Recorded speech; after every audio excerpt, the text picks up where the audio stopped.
Assalamualaikum warahmatullahi wabarakatuh.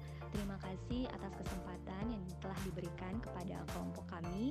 Sebelumnya kami mengucapkan banyak terima kasih kepada dosen pengampu mata kuliah manajemen derivatif, yaitu Ibu Dr. Juliana Kadang, SEMM, yang telah memberikan tugas video presentasi kali ini. Dan kami juga mengucapkan banyak terima kasih kepada teman-teman yang telah menonton video presentasi ini. Dan saya selaku moderator Makfira C201-19161 akan memimpin jalannya diskusi atau presentasi kali ini.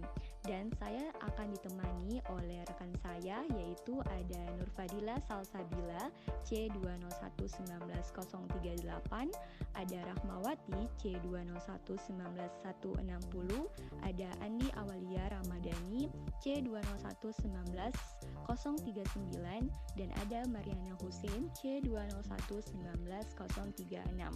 Adapun topik pembahasan yang akan kami bawakan pada video presentasi kali ini yaitu adalah mengenai hedging. Apa sih yang dimaksud dengan hedging? Nah, hedging secara etimologis berasal dari bahasa Inggris yaitu hedge yang artinya lindung nilai.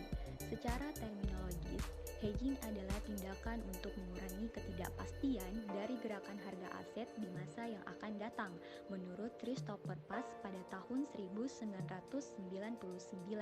Jadi, hedging adalah strategi manajemen risiko yang diterapkan untuk mengimbangi kerugian dalam investasi dengan mengambil posisi yang berlawanan terhadap aset terkait. Jadi, dapat kita simpulkan bahwa hedging ini adalah sebuah strategi yang diambil atau yang digunakan untuk meminimalisir terjadinya resiko dalam investasi di dalam sebuah perusahaan. Yang kedua adalah jenis-jenis hedging. Apa saja sih jenis-jenis hedging? Nah, di bawah ini ada beberapa jenis hedging. Yang pertama adalah kontrak searah atau forward contract. Jadi, kontrak searah itu adalah sebuah kontrak kesepakatan dua pihak untuk melakukan transaksi di tanggal dan harga sesuai dengan perjanjian. Yang kedua adalah kontrak berjangka atau future contract. Kontrak berjangka adalah sebuah kontrak yang melakukan kesepakatan harga sebelum terjadinya transaksi jual beli. Jadi, kontrak berjangka ini di mana pihak melakukan kesepakatan harga terlebih dahulu, setelah itu baru mereka melakukan transaksi jual beli. Yang ketiga adalah pasar uang atau money market. Pasar uang atau money market ini adalah lokasi transaksi jual beli jangka pendek yang jatuh tempo dalam waktu tidak lebih dari 1 tahun. Nah, itulah tadi beberapa jenis-jenis hedging.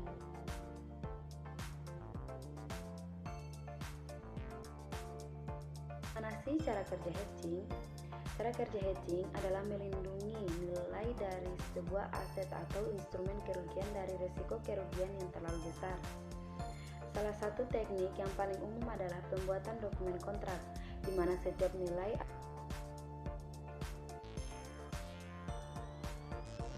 Selanjutnya yaitu keuntungan melakukan hedging.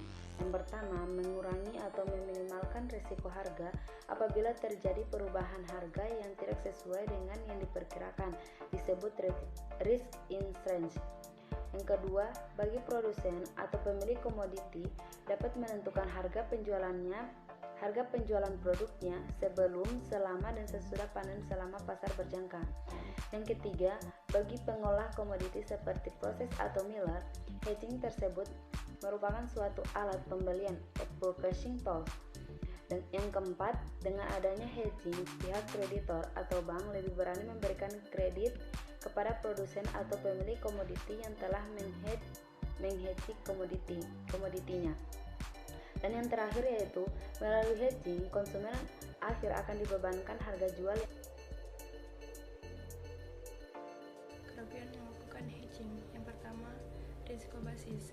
Perkembangan harga di pasar fisik kadang-kadang tidak berkorelasi secara wajar dengan pasar berjangka, sehingga risiko yang ada tidak sesuai dengan perencanaan sebelumnya. Yang kedua, biaya. Dengan melakukan hedging, terdapat beban biaya bagi hedger, antara lain biaya angkut, biaya bunga bank, biaya gedung, biaya asuransi, pembayaran margin, dan biaya transaksi.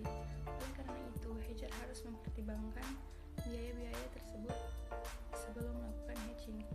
Yang ketiga, ketidaksesuaian antara kondisi fisik dan future. Hal ini terjadi mengingat mutu dan jumlah produk yang di-hedge tidak selalu sama dengan mutu dan jumlah standar kontrak yang diperdagangkan. Oleh karena itu, hedger dituntut agar mampu menyesuaikan perbedaan-perbedaan tersebut dengan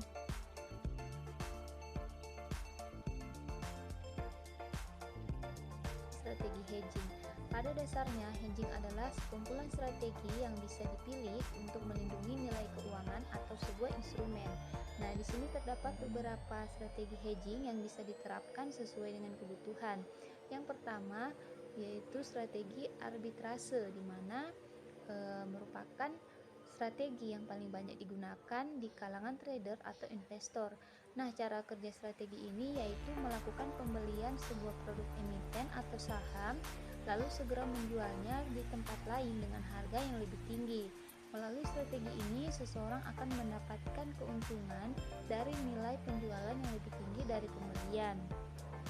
Kemudian ada strategi diversifikasi, di mana strategi kedua ini merupakan teknik yang paling direkomendasikan saat melakukan investasi. Seperti kata pepatah bahwa jangan meletakkan semua telur di satu keranjang yang sama. Nah, ini sama dengan investasi, di mana seorang investor juga disarankan tidak menyimpan semua aset atau uangnya hanya di satu tempat. Mengapa?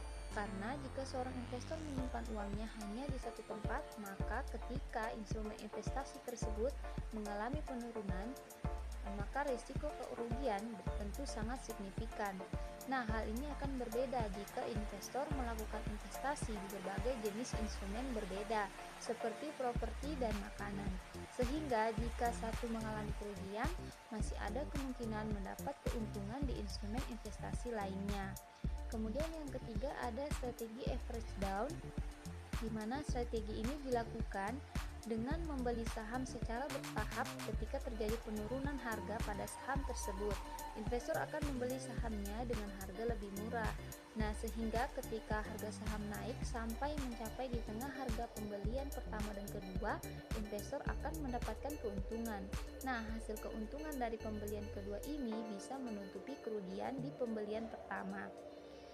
Kemudian yang keempat ada strategi tutup tunai, di mana merupakan metode paling sederhana.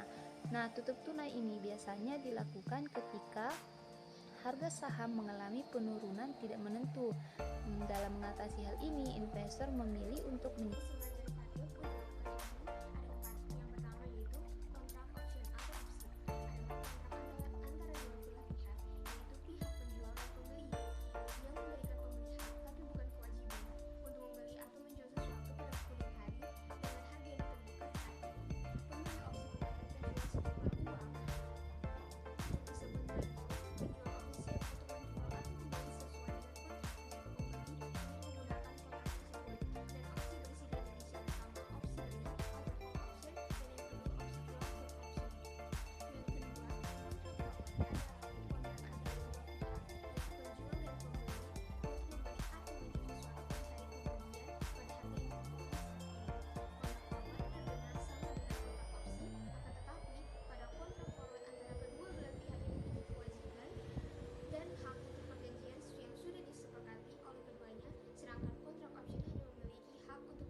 penjual untuk menjual atau membeli sesuatu di kemudian hari dengan harga yang telah ditentukan saat ini.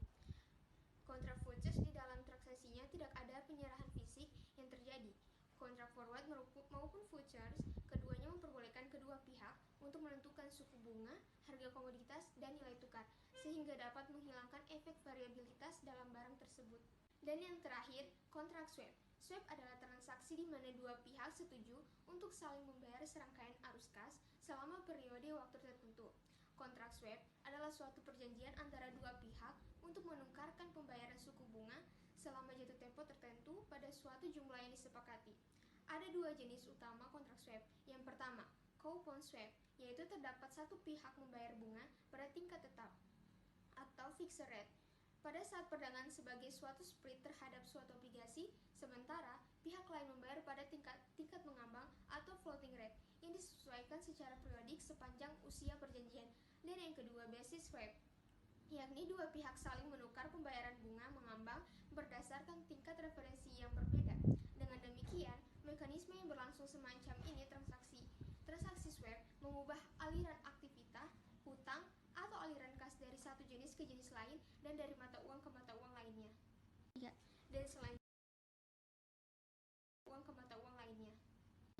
Dan selanjutnya, adapun resiko pada hedging. Yang pertama, semua aktivitas investasi memiliki kemungkinan untung dan rugi masing-masing. Dan yang kedua, hedging membutuhkan modal besar untuk membuka banyak posisi investasi dalam waktu yang sama. Dan yang terakhir, hedging berbasis pada korelasi antara. Itulah tadi video presentasi yang telah disampaikan dari kelompok 4 dan kami berharap kepada teman-teman dari video presentasi tersebut, teman-teman bisa mendapatkan manfaat dan pengetahuan khususnya mengenai hedging. Dan kami juga mengucapkan banyak terima kasih kepada teman-teman yang telah menonton video ini sampai dengan selesai. Dan kami juga meminta maaf apabila selama video presentasi berlangsung masih banyak kekurangan. Terima kasih atas perhatiannya. Wassalamualaikum warahmatullahi wabarakatuh.